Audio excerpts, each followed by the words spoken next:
ગણપતિ બાપા જય અંબેમાં મિત્રો અને જય મહાદેવ મિત્રો, આજે પ્રદોષ છે, તેરસ છે, તો સોમવારને તો દર્શન કરવાના સાંજે મહાદેવના મંદિરે, ક્યાંય બી બાજુમાં મંદિર હોય એના દર્શન કરવાના. આઠમ અને તેરસના દિવસે ખાસ સાંજના દર્શન કરવાનો મહિમા છે મિત્રો. અને પ્રદોષ વ્રત તો તેરસ અને આઠમના દિવસે હોય છે, તો દર્શન કરજો. અને એક એવી રીતે ઓમકારેશ્વર મંદિરની બાજુમાં એક પ્રતાપ મુગટ નામના એક રાજા રહેતા હતા. બહુ જ્ઞાની હતા અને એનાથી વધારે એના દીકરા જ્ઞાની હતા. તો એક વખત પ્રતાપ મુગટ રાજાએ કીધું કે બેટા તું લગ્ન કરી લે ને.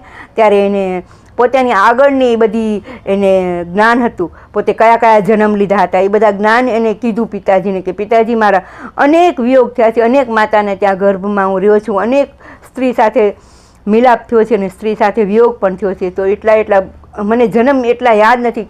ગંધર્વ બન્યો છું, કિન્નર બન્યો છું, સ્ત્રી બન્યો છું, કંઈક જૈવ જનાવર પક્ષી, કંઈક જન્મ મેં બધા જન્મના હું તમને પિતાજી કહું છું, પણ મારે લગ્ન નથી કરવા.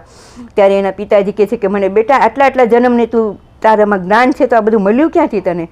ત્યારે એ કહે છે કે પિતાજી હું ઓમકારેશ્વર મહાદેવના દર્શન કરું છું અને ઓમકારેશ્વર મહાદેવના હું જાપ કરું છું અને ઓમકારેશ્વર મહાદેવના પ્રતાપથી મને આટલું જ્ઞાન મળ્યું છે અને મને મહાદેવના જાપ અને તપથી જ મને આ મહાદેવના જ્ઞાન મળ્યું છે. ત્યારે પ્રતાપ મુગટ કહે છે કે બેટા મારો કયો જન્મ થયો તો આગલા જન્મ તું મને કહે ને. ત્યારે એક જન્મનું એ કહે છે કે પિતાજી તમારો જન્મ હોલાનો થયો હતો અને હવે તમે મારા પિતાજી છો તો તમે ઓમકારેશ્વર મહાદેવનો જાપ કરો અને મારી સાથે. ત્યારે પિતાજીને બી એને જ્ઞાન આવ્યું કે બેટા આપણે બીજું મહાદેવના ઓમકારેશ્વર મંદિરને જઈ અને ઓમકારેશ્વર મહાદેવનો જાપ કરી.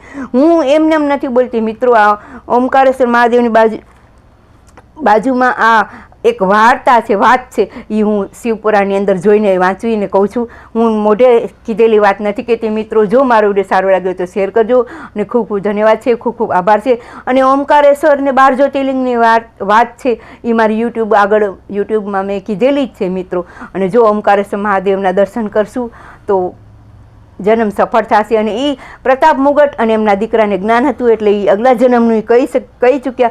અને શિવપુરાણ તો મિત્રો મહાદેવે ખુદ પોતે કીધું છે.